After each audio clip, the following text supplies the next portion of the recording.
30 years ago, I was in Indonesia and living with a community of people whose language I didn't understand at all. One day they all jumped up and started going somewhere, so I jumped up and followed them. We walked through a rice field, and I heard this music in the distance. And as we got closer, I saw the screen, I saw the flame, and this guy was making voices like something I'd never heard before. And I thought, I've walked into the primordial movies. This is the very first cartoon ever. This is the first animation. This is like cave paintings come to life.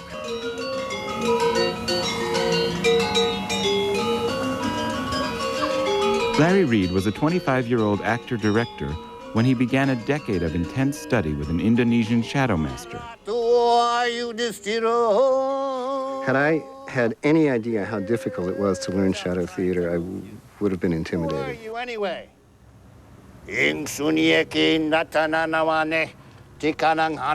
My lord, it's Hanuman. He's your half-brother. It's like learning an opera. You have to be able to sing all the parts. A shadow master has to be basically a priest, a teacher, and a comedian, all rolled into one. You both got those 9-inch nails. Following a tradition that stretches back thousands of years, Larry performs all of the voices in his shows, as many as 20 in all. He doesn't use a script. Every performance is improvised. He's pissed, Dad. He's really angry.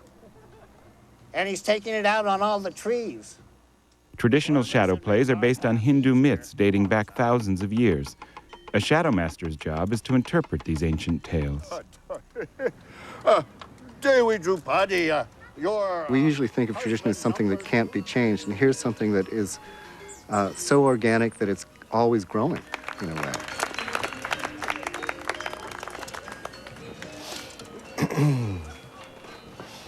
Oops. Larry has turned his passion into a full-time profession, performing year-round. He's created 10 original productions, many of them stretching the bounds of the art form. Nobody really had ever done shadow theater that was the size of a drive-in movie before. And I used to joke about it when we were doing the traditional style. I used to say, gee, nobody will ever notice until we do it really big, and it was kind of true. We used xenon arc lamps in a black box, because what you need to create a sharp shadow is a single-point light source. What that gives you is an infinite range of focus. As soon as you have one thing in focus, everything there from that point on to the screen is also in focus. Here's a slide. In front of that, we can have a puppet moving around. And we can move the puppet closer to the light or farther away from the light and make it be as large or as small as we want. In front of the puppets, then we have an area where we have actors casting shadows. And we invented a kind of mask that they could wear, which permits them to see the screen all the time and yet have their silhouette in shadow. Don't slap me. Anytime people start to work with us, or a lot of times even when people are looking at a show, and then they go home, and afterwards their whole dreamscape changes, and they start dreaming differently or remembering things differently, and I don't know, it's strange. Can't figure it out, but I like it. It makes it worth doing these projects, even though there's so much work. It's really fun. The show coming up, we're trying all sorts of innovations. We're trying to project the shadows so they'll be really big.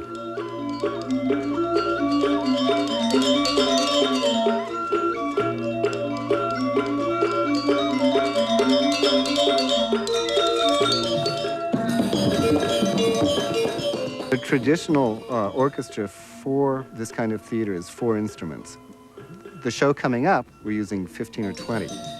And the music is being composed especially for this production. Yeah, I'm singing. You come in. Well, this is a Balinese gamelan orchestra. It's this particular arrangement of bronze keys and tuned gongs and drums and flutes. And the whole set is made together. They're all forged, all the keys are forged together, and they're tuned by a gongsmith and blessed to be a unified whole. So it's not like the Western tradition where you might buy a single instrument like a violin or a viola and then join some orchestra. You have to get them all together.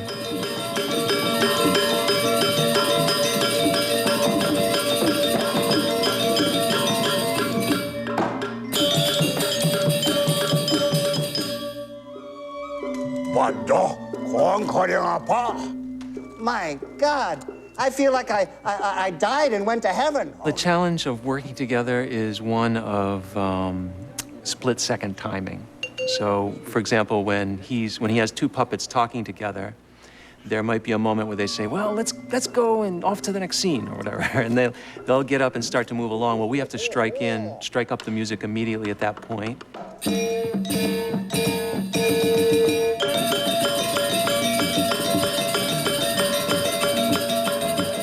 So making that coordinated and feel natural with the flow of his movement is the challenge, really.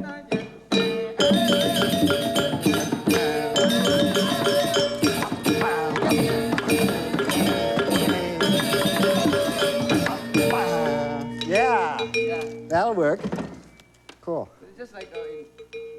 Larry is performing his new work, Dangerous Flowers, at the Julia Morgan Center for the Arts in Berkeley. There you are. Oh, so glad you made it. We should start circling up now. For Larry, it's a homecoming performance. He performed his first shadow play here 30 years ago. 2 words of advice. Play attention. Yeah, that's good. All right, so 10 up. Let's get started.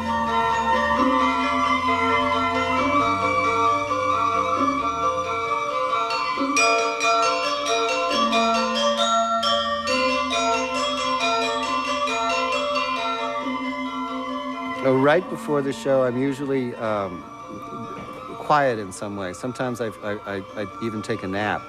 But mostly I'm making a transition from being sort of an ordinary, everyday person into this other activity, which is really a sacred activity.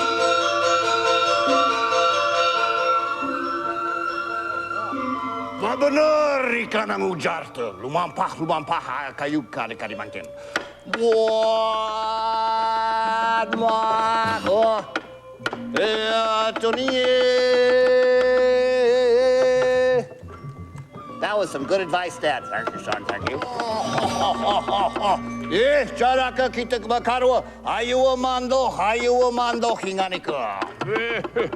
I'm constantly filtering the audience and listening to them, seeing what they respond to. That's why she's so glad to see you today. I'm cutting up. I won't translate that. Their response a lot of times makes me either extend the scene or shorten the scene or add a joke or try something else.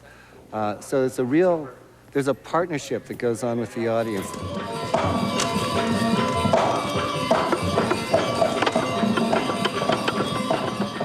There's something about shadows themselves which I find compelling. I think that if I wasn't doing shadow theater, I'd probably be taking still photographs of shadows.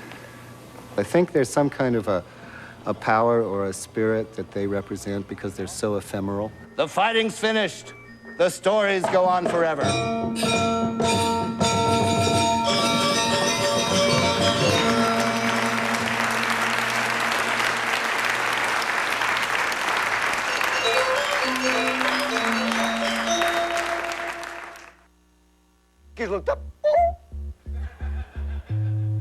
I'm gonna take this tree and then probably a couple of smaller ones and cut them and then spread them, put them on a couple of sawhorses. And these are used to put the puppets into.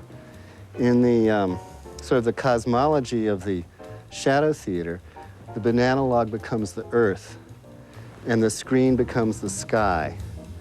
And the Dalan, the Shadow Master, is God.